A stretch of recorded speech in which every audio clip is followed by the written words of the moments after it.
Hello friend, welcome to my channel. स्वागत है आप लोगों का एक और नई वीडियो में। कैसे हैं आप लोग? आई होप आप सब लोग बहुत ही अच्छे होंगे, स्वस्थ होंगे। तो आज मैं आपको बताऊंगी कि इजी प्लाजो पैंट की कटिंग कैसे करते हैं और सूट की कटिंग कैसे करते हैं, और जो मैंने सूट बना लिया है वो भी बताऊंगी। और घर के काम के साथ अर्निंग को हम कैसे टाइम दें, कैसे अपना टाइम मैनेज करें, कैसे जल्दी सुबह उठें और घर के काम के साथ साथ एक्स्ट्रा पैसे कैसे कमाएं, वही सब मैं आज आपके साथ शेयर करूंगी। देखो, हमारे यहाँ लाइट बिल्कुल भी नहीं रुक रही है। 2 दिन से मेरी वीडियो थोड़ी थोड़ी शूट हो पा रही है क्योंकि फ़ोन चार्ज नहीं हो पाता है। तो पता नहीं क्यों करीब 1 महीना हो गया लाइट बिल्कुल भी नहीं रुकती है। और ठंडी भी काफ़ी हो गई है। देखो, बिल्कुल अंधेरा सा है। तो अभी मुझे गैलरी में यहीं पर कटिंग करनी है। ठंडी काफ़ी ज़्यादा है। तो सबसे पहले मैं आपको ये दिखा देती हूँ, एक दिन पहले की क्लिप है। इसमें थोड़ी सी लेस कम पड़ गई थी। और ये पाकिस्तानी सूट है, मैं आपको बता दूँ, एकदम लूज़ है। जो भी इनर वगैरह पहनते हैं या मफलर स्वेटर जो भी, तो उसको हम इसके अंदर पहनते हैं और इसे सिर्फ शो के लिए ऊपर पहनते हैं। तो ये बच्ची का है और बाकी मैंने कर लिया था। इसमें लेस कम पड़ रही थी तो ये भी पूरा हो गया है। और ये मैंने पहुंचा भी दिया है, बाद में मैं वॉइस ओवर कर रही हूँ। तो ये बहुत ज़्यादा प्यारा बना है एक पॉकेट के साथ। तो ये दिखाना था मुझे आपको।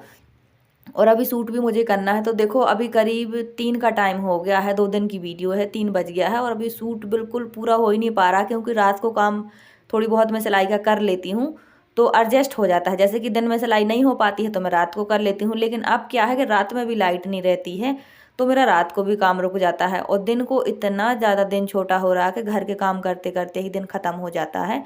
तो अभी जब तक यहाँ रोशनी रहेगी थोड़ी देर में यहाँ करूँगी और बच्चे आ जाएंगे तो फिर उसमें लग जाऊँगी। ठंडी काफ़ी ज़्यादा होने लगी है। तो बाजू बाजू बना ली है मैंने, गला भी बना लिया है, साइड की फिटिंग की सिलाई भी लगा दी है, लेकिन चाक में लगानी है पाइपिंग। तो रात को लाइट चली गई थी, वरना मैं ये काम रात को ही कर लेती। और मेरा क्या है, सिलाई का काम ज़्यादा करके रात को ही निकल पाता है क्योंकि रात को बच्चे भी डिस्टर्ब नहीं करते और लाइट भी रहती है। लेकिन अब रात को भी नहीं रह रही है 3-4 दिन से। तो इसमें पाइपिंग लगानी है ऑल ओवर में, पूरे में। और ये गरम कपड़ा है, बहुत ज़्यादा प्यारा कपड़ा है, काफ़ी हैवी है। तो अभी मैं जो सिंगल फुट से पाइपिंग लगाते हैं, लेकिन मैं डबल फुट से ही लगाती हूँ। तो सबसे पहले देखो, अभी मैं खाना बना रही हूँ। क्या है, हमें जैसे कि अभी 3 बज गए हैं, 3 या पौने 3 का ही टाइम है।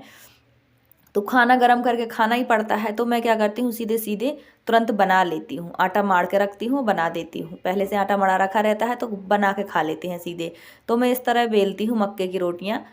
कुछ लोग हाथ से भी बनाते हैं लेकिन मुझसे हाथ से नहीं बनते हैं। मैं इस तरह बेलती हूँ, थोड़ा सा ऑयल लगा देती हूँ तवे पे तो रोटी चिपकती नहीं है। और पॉलीथीन पे बेल लेती हूँ और ये बिल भी जाती है जल्दी। और दोनों गैस चला के रखती हूँ तभी रोटियाँ पक पाती हैं। अगर एक गैस जलाओ ना तो जब तक एक सेंको तो तवा ठंडा हो जाता है, इसीलिए लो फ्लेम पे दोनों गैस ऑन रहते हैं। तो हमारी मक्के की रोटी बन चुकी है। ठंडी में बहुत अच्छी लगती है इसलिए हम बनाते हैं। और आज बनाई है मैंने मटर की सब्जी और बिल्कुल गर्म है अभी। तो चलो, खाना हमारा तैयार है। दोपहर का खाना खा रही हूँ मैं। तो आजकल दोपहर का खाना बहुत ही कम हो पाता है क्योंकि मैं सुबह लेट खाती हूँ। तो उसमें मैंने पाइपिंग वगैरह लगा के रख दी है। नहीं हो पा रही थी वीडियो शूट क्योंकि एकदम अंधेरा सा था। तो ये दूसरे दिन की वीडियो है और अब करनी है मुझे सूट की कटिंग। तो सबसे पहले मैं आपको ये दिखा दूँ। तो ये पाइपिंग लग गई है पूरे ऑल ओवर सूट में। इसमें हल्का हल्का रेड का फ्लावर में कलर था तो कस्टमर ने कहा कि रेड लगाओ ताकि रेड इसमें उभर के दिखेगा। और कपड़ा काफ़ी हैवी है, बहुत अच्छा सूट बना है। हल्का हल्का इसमें धागे की कढ़ाई भी है फ्रंट में। और फुल बाजू बनी है 19 इंच की लंबाई, तो फुल हो जाती है। अगर आप 20 और 21 की बनाते हैं तो वो बहुत ज़्यादा फुल हो जाती है, फिर बर्तन वगैरह धुलने में गंदी हो जाती है। तो ये 19 इंच की है, इसे हम ऊपर भी चढ़ा सकते हैं। तो ये सूट भी रेडी है, लेकिन देखो आज भी लाइट नहीं है। आज देखो आप, ये दूसरे दिन की वीडियो है और अंधेरा है सब जगह।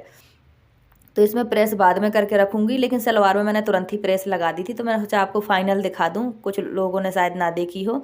तो ये सलवार बन गई है और 2 मीटर में बहुत अच्छी सलवार बनी है। 4 मीटर 15 इंच कपड़ा था टोटल, जिसमें सूट और सलवार दोनों बन चुकी हैं। और फुल बाजू बनी है। तो सलवार बन गई है, इसमें प्रेस है, लेकिन सूट में भी करना है। तो अगर आप बिगनर हैं, सिलाई करती हैं, तो बिना प्रेस के कपड़ा कभी ना कस्टमर को दें। क्योंकि आप चाहे जितने अच्छे कपड़े बना लो, अगर आपने प्रेस नहीं किया तो वो एकदम ख़राब सा लगता है, पोछा लगाया जैसा कपड़ा लगता है। बिल्कुल भी शाइनिंग और शो नहीं होती है कपड़े में। तो अब इसकी कटिंग करनी है। तो अभी बच्चे आए नहीं हैं, अंदर अंधेरा है तो यहीं पे थोड़ी रोशनी है तो यहीं पे कर लेते हैं। क्योंकि जब बच्चे आ जाते हैं तो बच्चे बीच बीच में घूमते हैं। और ये कपड़ा है सूट का, 1.5 इंच लंबाई में है, 1.5 इंच चौड़ाई में है। वो जो फेरी वाले नहीं आते बेचने वाले, उन्हीं से खरीदा हुआ है। इसके साथ दुपट्टा नहीं है। और ये कपड़ा एकदम चादर के जैसा है, बिल्कुल भी सिकुड़न नहीं आ रही है इसमें। लेकिन इसकी जो बॉटम का कपड़ा है ना, वो बहुत ज़्यादा चिपकता है। तो लंबाई इसकी लेनी है मुझे 43 और 2 इंच मैंने प्लस ले लिया है फोल्डिंग के लिए घेरे में।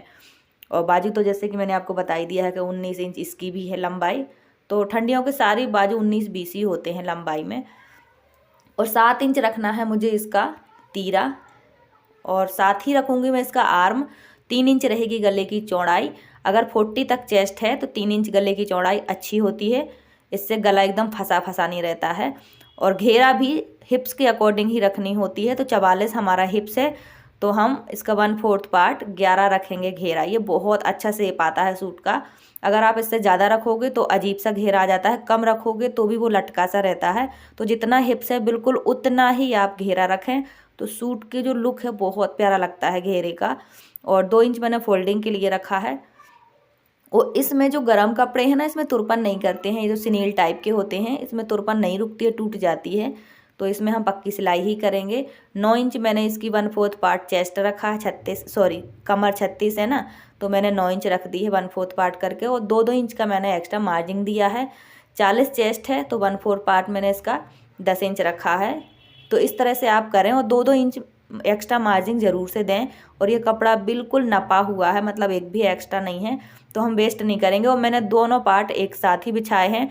तो अगर आप बिगनर हैं और कपड़ा प्रिंटेड एक जैसा है या प्लेन है, तो आप दोनों पार्ट एक साथ बिछा के काटेंगे तो कपड़ा वेस्ट नहीं होगा। क्योंकि जो कपड़ा वैसा होता है ना प्रिंट वाला या कढ़ाई वाला, तो उसमें कपड़ा वेस्ट हो जाता है, बीच से काटना पड़ता है हमें सेंटर से सेंटर में ला के। लेकिन इसमें ऐसा कुछ नहीं है, ये प्रिंटेड है, पूरा हमें एक साथ काट लेना है। तो इससे क्या होगा कि ये 1.5 मीटर कपड़ा है और इसी में हम फुल बाजू वाला सूट भी बना रहे हैं। लेकिन ये प्रिंटेड है इसीलिए बन रहा है, कहीं से भी इसे हम बिल्कुल एक भी कपड़ा वेस्ट नहीं करेंगे। तो आज मैं ये स्टेट इसके लिए यूज़ कर रही हूँ, भूल जाती हूँ बार बार। लेकिन हाँ ये है कि इनसे जल्दी निशान लग जाते हैं और कपड़ा सरकता नहीं है, इससे दब जाता है कपड़ा। तो अगर आप बिगनर हैं ना, तो आप थोड़ा सा टिप्स के साथ काम करेंगे तो ज़्यादा सही रहेगा।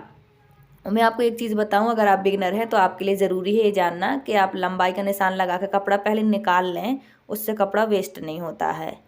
और 3 निशान ज़रूर लगाएं, एक 7 पर, एक 14 पर, एक 21 पर। लेकिन अगर हम 21 की जगह 22 पे लगाएंगे ना तो बहुत अच्छा रहता है, चाक अच्छे से कवर हो जाते हैं, अच्छे लगते हैं उस जगह पे 22 इंच पे जहाँ हम बनाते हैं। तो ये जो मैंने एक स्टैंड मंगवाया है मोबाइल का, उसी की वजह से थोड़ा सा रुका है, फिर भी ब्लर सा हो रहा है। तो एक तो थोड़ा यहाँ पे रोशनी भी कम है अभी, क्योंकि लाइट नहीं है और आजकल एकदम कोहरा सा छाया रहता है, सनलाइट होती नहीं है, तो इसी तरह उजाला रहता है। लेकिन अभी दिन है तो मैं काट के रख लूँगी ताकि रात में मैं आसानी से सिलाई कर पाऊँ। क्योंकि फ्रेंड, जैसे आपके काम नहीं मैनेज हो रहा है ना, वैसे मेरे भी नहीं हो पा रहा है। लेकिन अभी देखो सीजन है ठंडियों का, तो सिलाई का काम थोड़ा ज़्यादा आ जाता है। तो इसीलिए मैं सोच रही कि सिलाई का काम भी मैनेज हो जाए, घर भी मैनेज हो जाए। क्योंकि अभी अगर नए कस्टमर बन जाते हैं ना, तो फिर वो कस्टमर हमसे पूरे साल जुड़े रहते हैं और इसी सीज़न में काम ज़्यादा आता है। तो देखो मैंने दोनों पार्ट एक साथ कट कर लिए हैं। और ये कपड़ा ऐसा है बिल्कुल भी नहीं सिकुड़ता है, जैसे कॉटन का कपड़ा चिपकता है सिकुड़ता है, वैसा नहीं होता है ये वाला। ये सिनील कपड़ा है, ये दूसरे वाला सिनील है, एकदम चादर के जैसा है। और जो इसका पैंट का है मैं अभी आपको दिखाऊंगी। तो मैंने फ्रंट और बैक का पार्ट सूट का दोनों एक साथ कट कर लिए हैं। जब मैं सिलाई करूँगी ना, तो फ्रंट के आर्म है एक्स्ट्रा कट कर लूँगी ½ इंच बस। और जो भी, जैसे कि हमने दोनों पार्ट बिछाए हैं एक साथ, तो जो भी आपके फिटिंग के निशान है ना, तुरंत के तुरंत कट लगा दोगे तो जो फ्रंट और बैक का पार्ट है बहुत अच्छे से आप मैनेज कर पाओगे, कम ज़्यादा नहीं होंगे। कई बार बिगनर से हो जाते हैं, आगे पीछे के पार्ट छोटे बड़े हो जाते हैं, तो इस तरह कट लगा दोगे तो बहुत सही रहता है। सिलाई करते समय कट से कट मिलाकर आगे और पीछे के पार्ट के आप सिलाई करोगे तो बिल्कुल एक बराबर रहेगा। तो मैं ये कट ज़रूर लगाती हूँ और लगभग हर कोई लगाता है कट, चाहे कोई कितना ही एक्सपर्ट क्यों ना हो। जहाँ फिटिंग की सिलाई होनी होती है वहाँ पे कट ज़रूर से लगाते हैं सेंटर पे। और ये कपड़ा इतनी जल्दी ऊपर नीचे हो जाता है, सरक जाता है, लेकिन ये है कि चिपकता नहीं है। इसकी पैंट का कपड़ा देखा मैंने, बहुत चिपकता है। तो देखो अभी ये इतना कपड़ा बच गया हमारा बाजू के लिए, और इतना ही बचा है, बिल्कुल नपा तोला कपड़ा था, मतलब एक भी ज़्यादा नहीं। तो मुझे ये फेरी वाले कपड़े बिल्कुल पसंद नहीं आते हैं जो सस्ते वाले होते हैं, क्योंकि इनमें इतना कम कपड़ा होता है कि कुछ बनता ही नहीं है। तो ये पूरा 21 इंच लंबाई में कपड़ा है और हमें 19 इंच की बाजू चाहिए, तो ठीक है।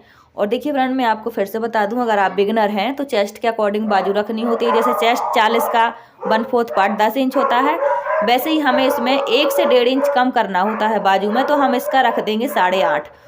तो जब हम गोलाई देंगे बाजू को तो वो 9 हो जाएगा। तो इस तरह से रखना होता है। और देखिए, चाहे आप जितने ही हैवी क्यों ना हो, लेकिन जो हाथ की मोहरी होती है 6 से ज़्यादा नहीं होती है, 6 या 6.5। तो मैं 5.5 रखूँगी, क्योंकि लंबी बाजू है तो मोहरी छोटी हो जाती है ज़्यादा नीचे तक आते आते। तो हमारी बाजू भी कट हो गई है और आधा इंच हम एक्स्ट्रा कट करेंगे आर्म के लिए, फ्रंट आर्म के लिए। तो मैं इस तरह कर लेती हूँ और बहुत मुश्किल से टाइम निकल पाता है सिलाई के लिए, सच बताऊँ, लेकिन फिर भी मैं करती हूँ, मुझे अच्छा लगता है। क्योंकि जब काम आता है ना तो नए कस्टमर बन जाते हैं, फिर पूरे साल इतना काम नहीं चलता है सिलाई का। तो अगर आप बिगनर हैं ना तो इस तरह से मैनेज करो। अगर मशीन है आपकी तो आप काम शुरू करो। जब मशीन देखते हैं आसपास के लोग तो वो आते हैं सिलवाने के लिए, कई बार सिर्फ अल्टर करवाने के लिए आते हैं, तो आप कर दिया करो। धीरे धीरे पहचान बन जाती है तो फिर वही लोग नए कपड़े ले आते हैं। मेरा काम भी ऐसे ही चला है देखो। क्योंकि क्या होता है कि शुरू में नए कपड़े लेके कोई नहीं आता है, हर कोई आजमाने के लिए आता है, ट्राई करने के लिए कि अगर अच्छा होगा तो करवाएंगे। ऐसे कई कस्टमर मेरे पास आए हैं और आज भी वो कस्टमर मेरे पास अब आने लगे हैं, परमानेंट हो गए। तो देखिए, मुझे फ्रंट और बैक अलग अलग कट करना है पैंट का। मुझे बनानी है इसकी प्लाजो पैंट। तो मैंने 2.5 इंच छोड़ दिया है ऊपर की तरफ, जो मैं फोल्डिंग करूँगी। मैं इसमें अलग से कपड़ा नहीं लगाऊंगी फोल्डिंग के लिए, मैं इसी में कर दूंगी। इसमें प्रॉब्लम नहीं होती, ये खिंचने वाला है, सिनील का कपड़ा है, तो इसमें कोई प्रॉब्लम नहीं होती, झोल वोल नहीं आता है। तो मैंने 2.5 इंच छोड़ दिया है और 2 इंच मैंने एक्स्ट्रा ले लिया है, यानी कि 40 जो हमारी हिप्स है, 44 हिप्स है, तो मैंने उसमें 2 इंच और एक्स्ट्रा कर दिया है। तो इस तरह करके मैंने 12 पे कर दिया है, निशान लगा दिया है। तो आप देख सकते हो कि इतना कम टाइम मिलता है फिर भी मैं कर लेती हूँ। तो आप चाहें तो घर बैठे इस तरह टाइम को मैनेज कर सकती हैं। हाँ, अगर दिन में टाइम कम है, आपके पास काम ज़्यादा है, फिर भी आपको सिलाई करनी है या पार्लर का काम करना है, कोई भी काम, तो सुबह थोड़ा जल्दी उठा करो। और मैं एक काम और बताती हूँ आपको कि काम को कैसे मैनेज करें। मैं रात को ज़्यादा से ज़्यादा काम अपने निपटा देती हूँ, जैसे कि गैस चूल्हा साफ़ सुथरा करके रखना, बर्तन खाए के धुल के रखना, और काफ़ी सारी चीज़ें ऐसे निपटा के रख देती हूँ मैं। कई बार मैं शाम को कपड़े धुल देती हूँ, एक दिन पहले के गर्म पानी किए और धुल दिए। जो कल धुलने हैं बहुत ज़्यादा हो गए वो मैं आज ही धुल लेती हूँ। तो ऐसे दिन का काम मैनेज हो जाता है, क्योंकि दिन में होता है छोटा, दिन बहुत ही छोटा होता है, काम नहीं हो पाता है मैनेज। काम हो जाए तो सिलाई नहीं हो पाती, सिलाई हो जाए तो वीडियो नहीं हो पाती, ऐसे होता है। तो देखो, हमने शेप पट्टी से प्लाजो पैंट को शेप दे दिया है और ये बहुत ही अच्छे लगते हैं सिनील कपड़े के प्लाजो पैंट। तो मैंने फ्रंट का अलग काटा है और इसी के अकॉर्डिंग मैं बैक पार्ट का कट कर लूँगी। तो अगर आप बिगनर हैं और प्लाजो पैंट कट कर रही हैं, काटना चाहती हैं, तो किस तरह, अगर आपके पास कोई प्लाजो पैंट है तो आप अपना उस तरह से काटें। और अगर आपको सिलाई सीखनी है तो आप घर बैठे आसानी से सीख सकते हो। जो भी आपके पास कपड़े हैं आप उन्हीं का मेज़र लेके 2-3 जोड़ी कपड़े अपने लिए बनाओ। यकीन मानो, बहुत आसान है सिलाई का काम, कहीं जाने की ज़रूरत नहीं है। और मैंने 2 इंच ही रखा है फ्रंट में क्रॉच एरिया और 2 ही रखा है मैंने बैक में। बहुत ज़्यादा क्रॉच एरिया रखने से भी प्लाजो में झोल आने लगता है, सॉरी प्लाजो पैंट में। तो 2 इंच काफ़ी होता है। अगर बहुत ज़्यादा हैवी है ना कोई, तो आप क्रॉच एरिया ना बढ़ा करके आप उसमें म्यानी ज़रूर से लगा दें। म्यानी बहुत अच्छा हल है। अगर आप मान के चलो 52 किसी की हिप्स है, तो आप कहो कि हम 3 इंच क्रॉच एरिया रख दें, तो उसमें भी फंसने लगता है वो थाइड में। तो आप 2 या 2.5 इंच की चौड़ाई की आप म्यानी लगा दें, बहुत सही रहता है। तो मैंने प्लाजो पैंट कट कर लिया है, तो इतना कपड़ा बच गया है देखो। और इसी की मैं जो वेस्ट कपड़ा है ना साइड का, उसी से मैं पॉकेट कट कर लूँगी। तो अगर आप बिगनर हैं तो आप एक चीज़ याद रखिए कि पॉकेट की लंबाई 11 इंच होती है, तो आप कपड़ा 12 या 12.5 काट सकते हैं। और चौड़ाई इसकी 6 इंच होती है, यानी कि 12 हो जाएगी डबल में। तो देखो, हमारा प्लाजो पैंट कट गया है। और फ्रंट बहुत कम टाइम मिलता है, तो जैसे हो पाता है मैं वैसे कर लेती हूँ, लेकिन करना तो मुझे है। एक्स्ट्रा अर्निंग करने का मुझे बहुत पसंद है। तो अगर आपको पास बहुत काम है तो इस तरह मैनेज करो। और देखो, अभी रात हो गई है लेकिन अभी तक लाइट नहीं आई है, बिल्कुल इतनी सी बैटरी बचती है मेरी। और चाय रख दी है पकने के लिए, चंदन के पापा जी आने वाले हैं। और आग भी बाहर लगा के रख दी थी, देखो आ गए हैं, क्योंकि बहुत ज़्यादा ठंडी है, बहुत ही ज़्यादा। तो डॉगी बच्चों के पीछे पीछे घूम रहा है और देखो इनको चोट लग गई है आज बहुत ही ज़्यादा। तो फ्रेंड, आज का वीडियो आपको कैसा लगा कमेंट करके ज़रूर बताएं। Thanks for watching.